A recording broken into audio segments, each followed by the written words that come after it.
Alright, hey everybody, here we are ready for round one. We are on the draw, and we've got a swamp and a forest.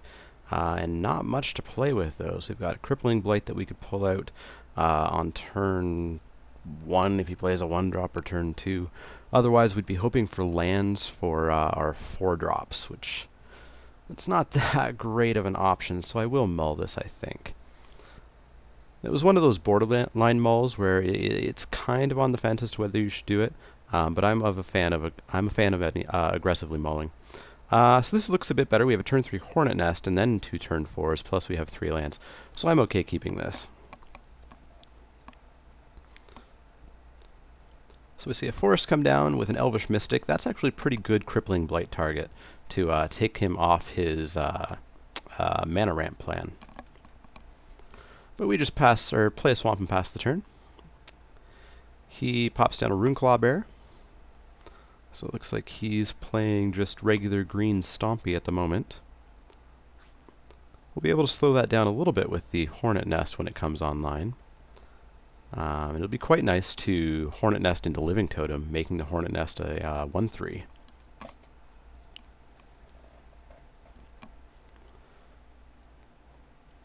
So let's see, he's green-red, coming in for 3 and then putting down a 3-drop maybe? Nope, just passing the turn.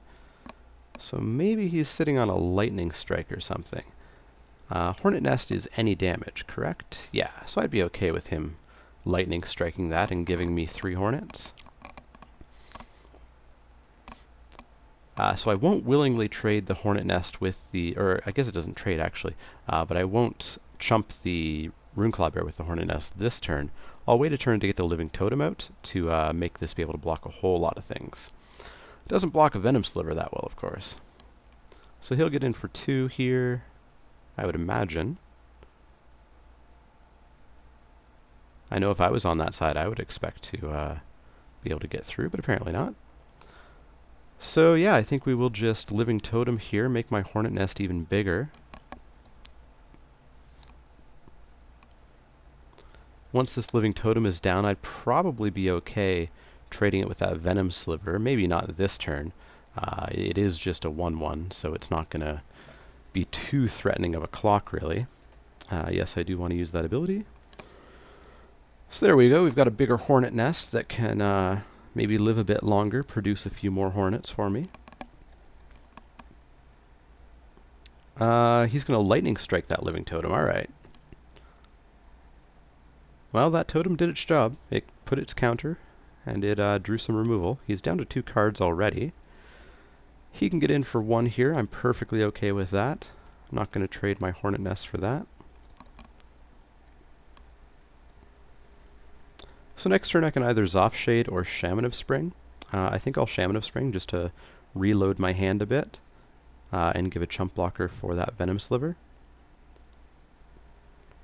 Rotfeaster Maggot is toughness, so I do have 3 life I could get with the Living Totem.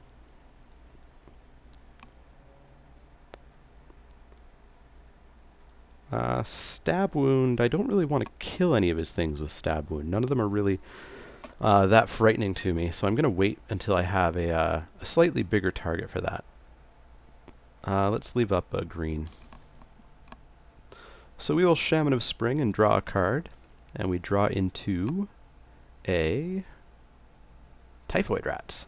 Maybe I should have left a black up, but that's fine. I'm perfectly happy passing the turn here and just kind of seeing what he does. He's got another Lightning Strike. Okay, there goes that Shaman of Spring. He's not playing terribly well. He's using his removal on very early threats, and he doesn't have enough to really get back at me with. You know, that Venom Sliver is a 15-turn clock, but that's not that big of a deal to me, really. Oh, he's coming in with everything, so I assume he has some sort of pump trick, in which case I might be okay blocking the Elvish Mystic. He can then pump the Elvish Mystic, which would kill the Hornet Nest, but get me plenty more Hornets. It could be a Gather Courage that he has. It could be a Titanic Growth. I'd be perfectly okay with him Titanic growthing his Elvish Mystic to give me 5 Hornets.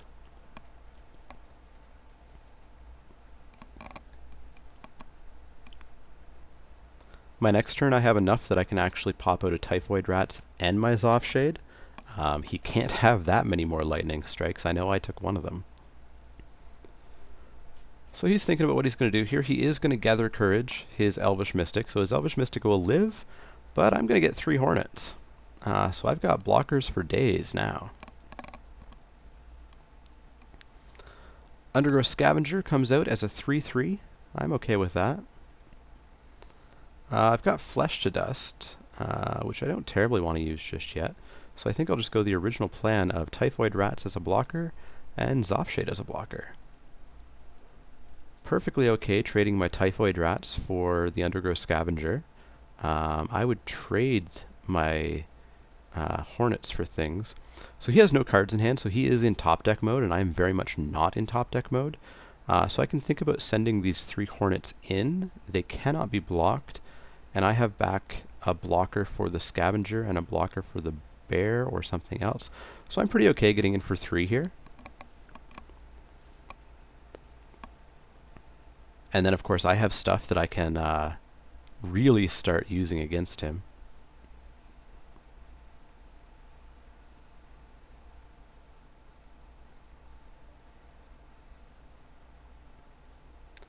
So I'll get in for 3 here. He'll go to 17. We'll see what he top decks. He has a lot of land left in his deck. He's only played 5, so he should have a dozen lands left in 28 cards in his deck. So just over 50% of the cards left in his library are lands. So it's not a great place for him to be. 50% chance of top decking a land. I'm pretty okay trading the Undergrowth Scavenger for the Rats here. And I think I'll just take the 2 from the Bear and go to 10. I do have to play around Titanic Growth. I know I don't know that he has one, but I know there was one in the draft, at least that I passed, and you can always assume there's some. But I think I'm in a pretty okay spot at the moment. I can swing in for 3 again and take him to 14. And then maybe just hold back. I can pump the Zoff Shade if need be. I can Flesh to Dust something if need be. I don't have anything I terribly want to exile back with the Rot Feaster Maggot. I could get, I think, a max of 3 life at the moment with it. Black, 1, 2, 3. So I would have 1 mana left, so not much else I can do. I don't really want to use my Stab Wound just yet, so I'll just pass the turn. I'd like to wait for him to put down a Netcaster Spider or something that's a 2/3 or even a 3/3 to put that Stab Wound on. Curd Chieftain's a pretty good target. I'm pretty okay making him down to a 2/2. I would have expected him to come with that Venom Sliver. He should know by now that I'm just going to take it. So I could Stab Wound the Chieftain, or I could just Flesh to Dust it. Maybe even Flesh to Dust it after he activates it. Green, 1, 2, 3, 4. And it gives target creature +2/+2 until end of turn. That's a possibility. I am going to get in for my 3 in the air again, take him to 11.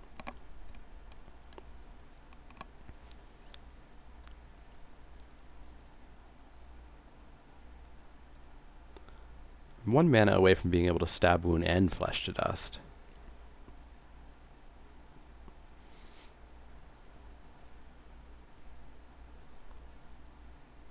But I think I might just pass the turn here, see what he does. He does have a card in hand that he kept back.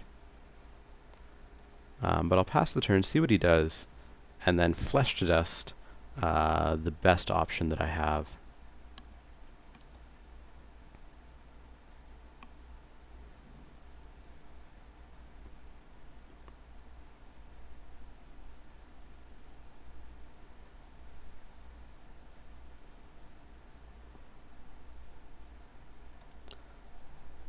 So he is going to come in with the Curd Chieftain. I could block it with the Zoff-Shade and make the Zoff-Shade a 6/6. I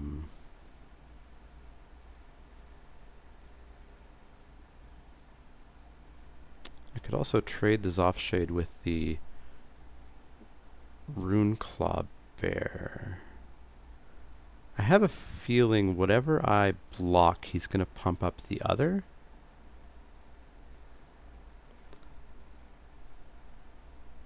I think what I'll do is I'll block the Curd Chieftain. Curd Chieftain has trample, correct? The ability gives trample. So I'll block the Curd Chieftain, and I feel like he's going to pump it up. Although the correct move would be to pump it up in response to my pump up of the Zoff-Shade. But we'll see if he does that. No, he's just going to pass the turn.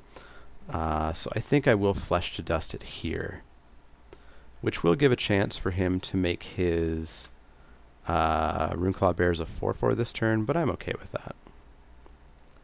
So let's Flesh to Dust the Curd Chieftain.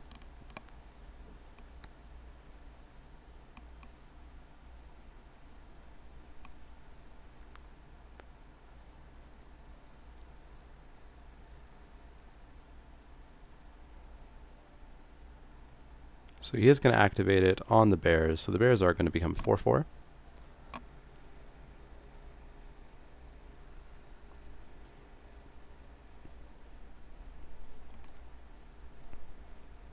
So I'm going to go to 6. Next turn I can Rotfeast or Maggot the Totem or the Chieftain and go back up to 9 and have a 3/5 blocker, which is not too shabby. So I will get in with my bugs, take him down to 8.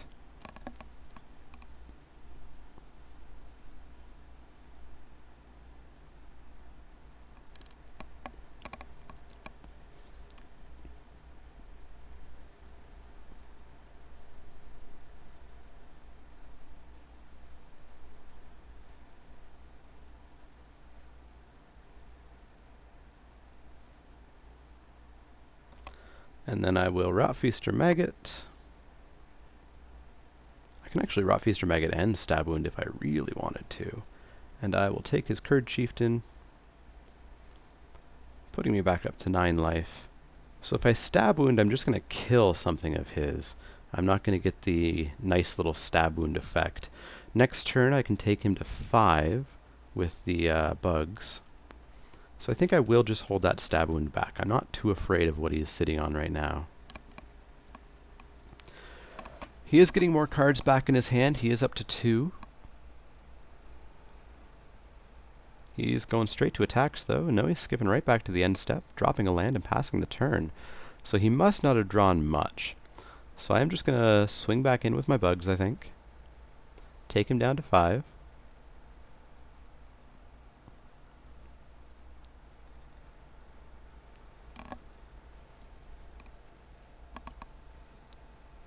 And then I'll just pass the turn back to him again.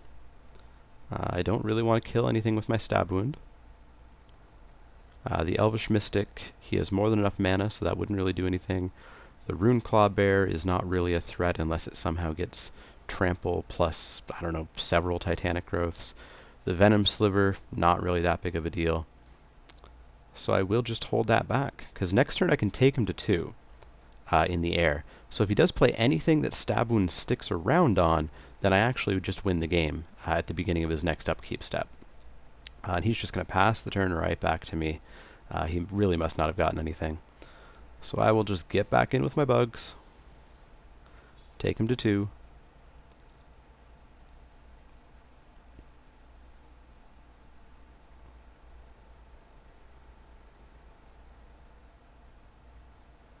So you can see here, you have to be very careful deciding when and how to take out Hornet Nest. Him using that Gather Courage to keep his Mystic alive really is what did him in with my 3 Hornets flying in every turn. So presumably these are just going to get through. He's taken a long time to think, though. Maybe there's something he's wondering about? No, it doesn't look like it. So I'll just play a Carrion Crow and pass the turn. And he needs to drop some blockers in the air or take out all of those insects plus my crow this turn. And nope, that's going to be game. So we're going to go into the sideboard, but we're not really going to do anything. As I said, I don't think there's anything I really can do. I don't really want to unmake the graves. Witch's Familiar is not that good. Leeching Sliver's not that good.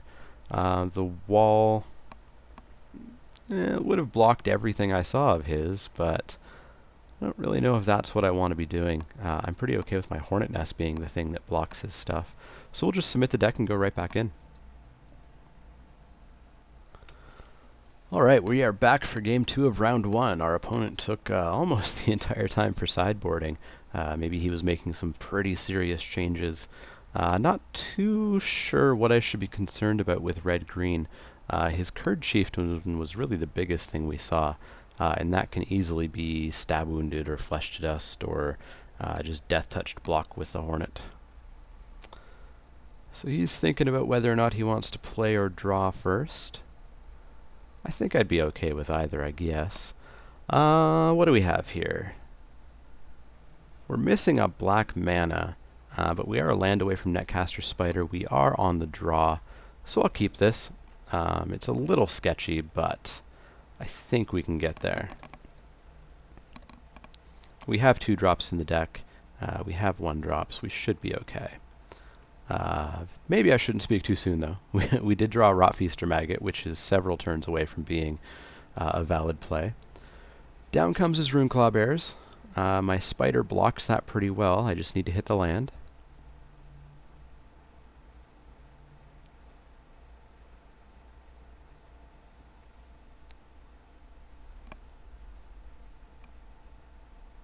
Well, still didn't hit the land. We've got 1 more turn for it.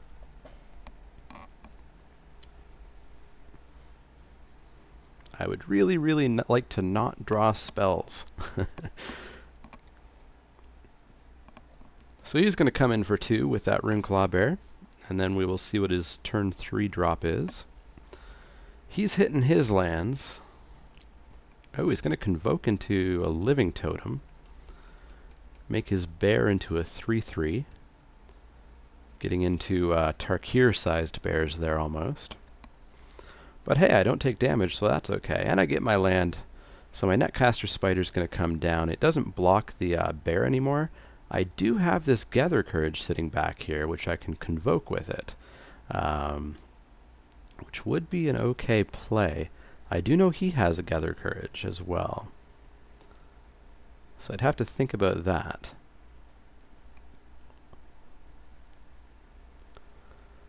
So he's going to come in with the bear. He's got 4 cards in hand, and I'm kind of on the back foot here. If I don't draw a land, I am really in trouble. So I think I need to get as much as I can get. So I will block here and Gather Courage to see if I can blow that bear up. Oh, Titanic Growth beats Gather Courage. But there's no trample, there's none of that business, so I'm pretty okay with him wasting a Titanic Growth this early. There we go, we hit a land, we're doing alright. I could Shaman of Spring and get a card. I could Carrion Crow and have nothing. Or I could get a 1/1. I'm pretty okay with getting a card, I suppose, here. I would even be okay with a land right now. Preferably a swamp, but we'll see. We hit a forest, that's okay. So I'm going to have to take 5 here next turn, I think, unless I chump the Shaman. Which might be okay, actually, just getting another creature in the graveyard for the Scavenger. Actually, I think I might do that.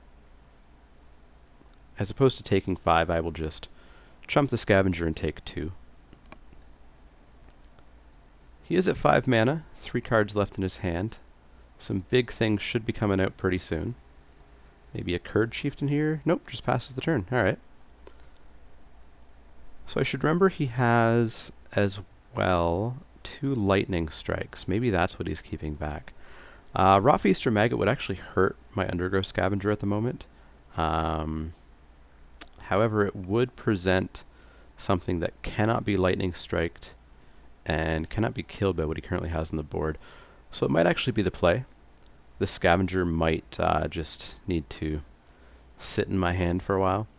So we'll Rotfeaster Maggot this Netcaster Spider, go up to 21, and present a blocker that he's going to have a hard time dealing with almost all of the creatures that I've seen out of his deck so far.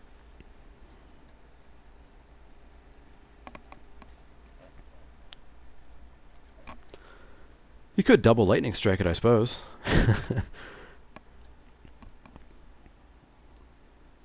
Or, of course, one Lightning Strike plus his bear would kill it. Or his Living Totem, for that matter.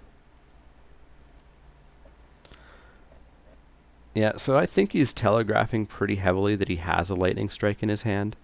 So I'm going to fall for it here, but I will still get the bear. And then I'll just be left with his 2/3 on the board, which I'm pretty... Okay, it's another Titanic Growth. Yeah, that does it. That certainly does it. So he's got a lot of combat tricks, so if that Flesh to Dust was online, I would really be blowing him out here. Okay, so he took the Roaring Primadox.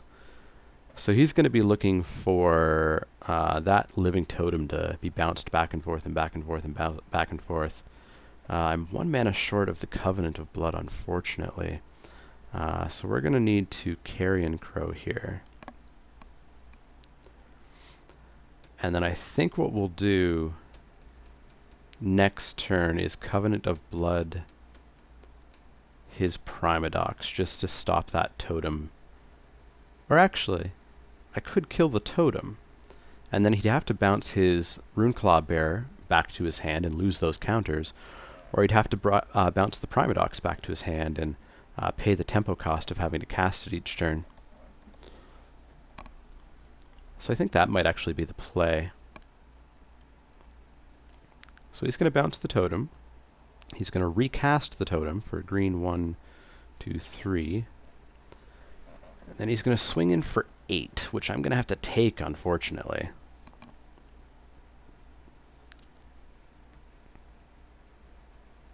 But I will gain 4 back with my Covenant of Blood. Okay, so he's going to place a counter on his Primadox. So regardless of what he bounces next turn, he's going to be losing one of those counters that he put on.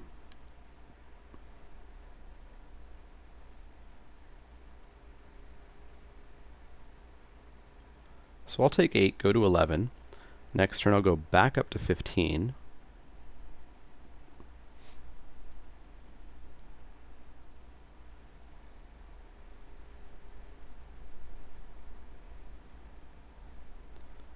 Yeah, that's what I'm going to do. Still the plan. So we're going to Covenant of Blood the totem, go back up to 15. His bounce target goes away. He's going to have to bounce back one of these creatures that has counters, losing the counter that he so carefully placed on it. I imagine the bear's going to go back. So that way he has a 5/5 and can get in for another 5. Plus the Runeclaw Bear is also just cheaper to cast. Venom Sliver is going to come down. I'm not very afraid of that, really. So next turn, my Undergrowth Scavenger would be a 3/3. I don't necessarily know if it's time for the Scavenger to come out yet. He's going to come in for 5. I'll have to take it, go to 10.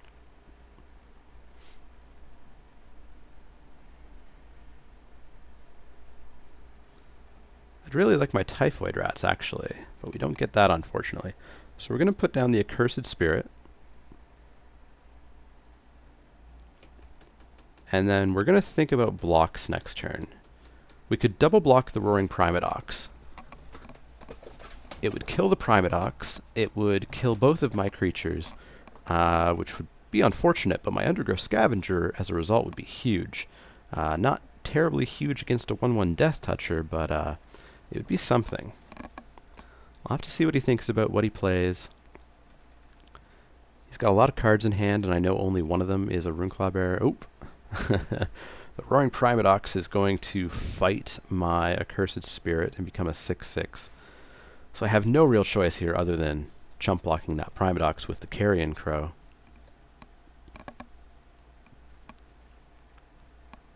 He chooses not to put the sliver in. So we will chump block with the Carrion Crow. Our Undergrowth Scavenger is going to be 1, 2, 3, 4, 5. It's going to be a 5/5. Still not the best. If I hit a swamp, which I do, then we actually get the option of killing the Primadox, which I think is going to be the play here. We will just pass the turn. We will wait for him to bounce something back. He's going to bounce the bear, I would imagine. We'll wait for him to attack. We'll even go all the way to blockers and see if maybe he has something that he wants to pump up with. See if he gets greedy.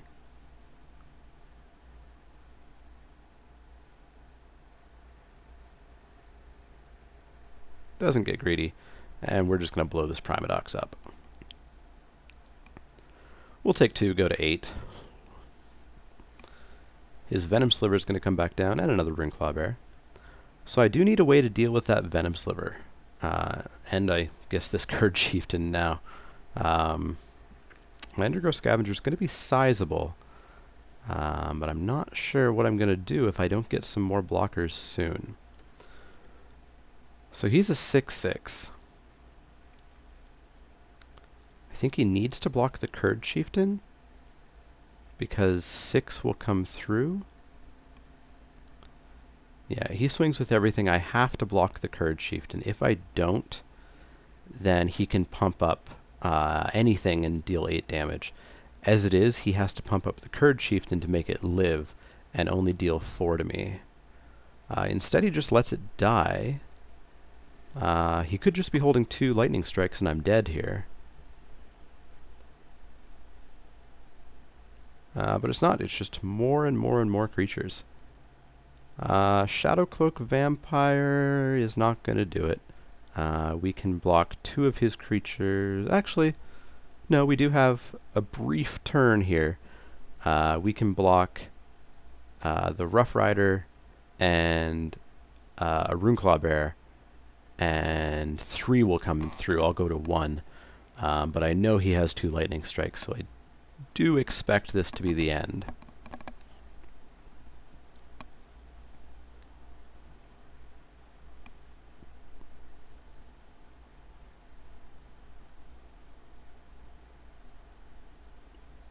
And that's going to be the end, because he's going to Blast Firebolt my Shadowcloak Vampire. So that didn't go terribly well. He's got a lot of tiny creatures that really get through. Almost makes me think the wall might be the better idea. I don't think I'm the beatdown here. Crippling Blight would hit his Elvish Mystic, and that's about it. So I think I'm okay taking the Blight out.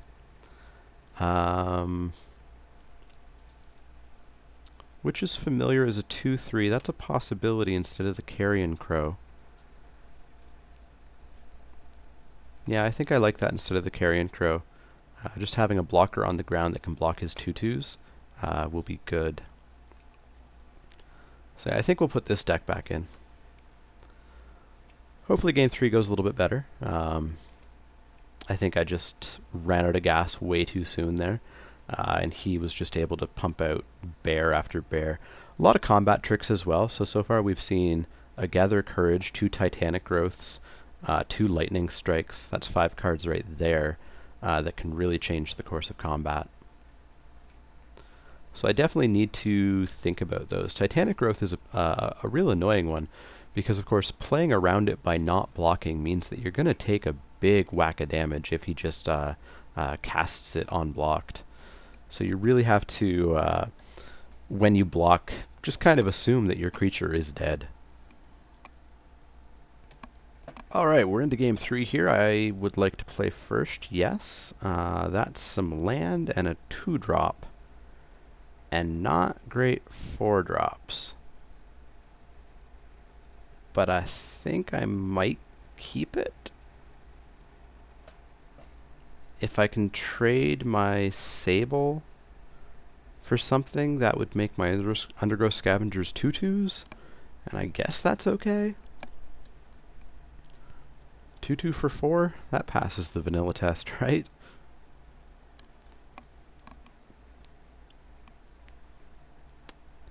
So we see nothing come down on turn 1 for him. So that's okay, no Elvish Mystics or any of that business. We draw another land, that's not great, but down comes our Bronze Sable.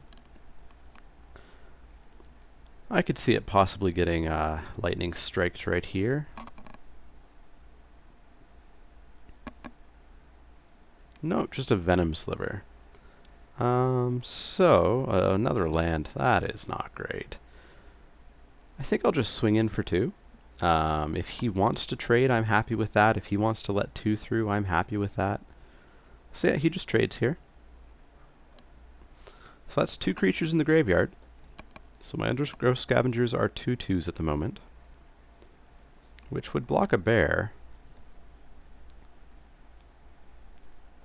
And Hunt the Weak actually makes it even a little bit better. So I will actually make a 2/2 Undergrowth Scavenger here. Next turn, if it lives, I can Hunt the Weak, making it a 3/3, and killing one of his 2/2s. Alternatively, I could trade and make this next Undergrowth Scavenger a 4/4. But I think that's a less ideal plan.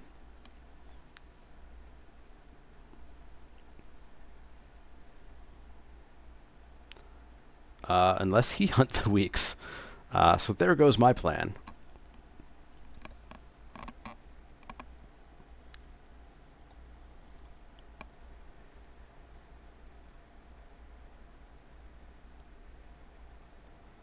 So I can make my Undergrowth Scavenger a 3/3, which I think might be the plan. It's going to make it pretty heavy lightning strike bait here.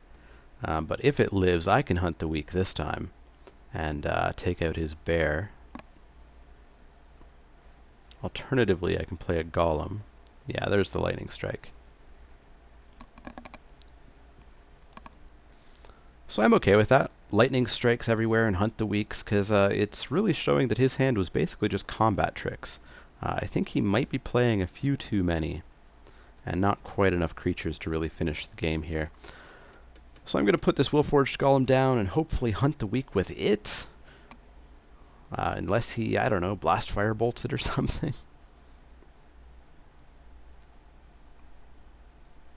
Okay, so Living Totem's going to make the Runeclaw Bears a 4/4. That's getting to be a little excessive. So those bears are going to eat it next turn with this Hunt the Weak for sure. I'll take the 4 and go to 10.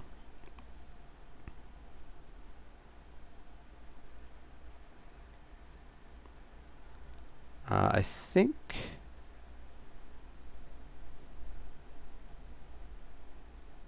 No, I won't attack in case he's holding a Gather Courage. Of course, if he is holding a Gather Courage, this is going to go wrong anyways. But we're just going to try to get this bear out of the way, leaving me with a 5/5 Golem.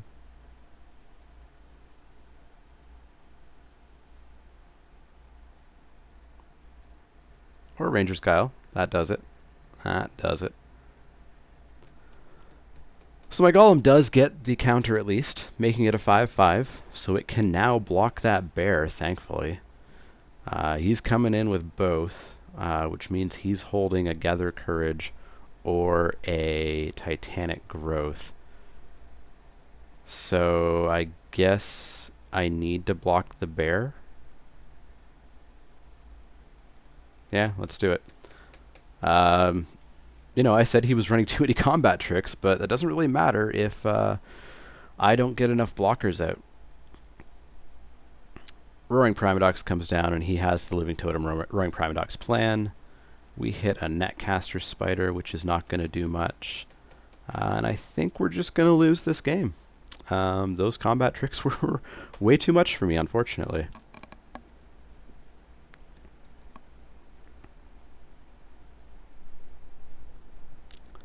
So we will just chump block the bear here, take 4, go to 8.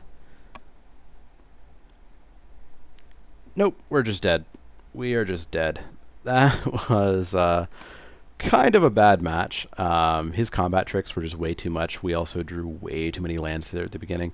I probably should have mulliganed into something different. The Bronze Sable with the 2 Undergrowth Scavengers might not have been the best of ideas. But yeah, I'm pretty happy with my deck. This was just a very unfortunate matchup.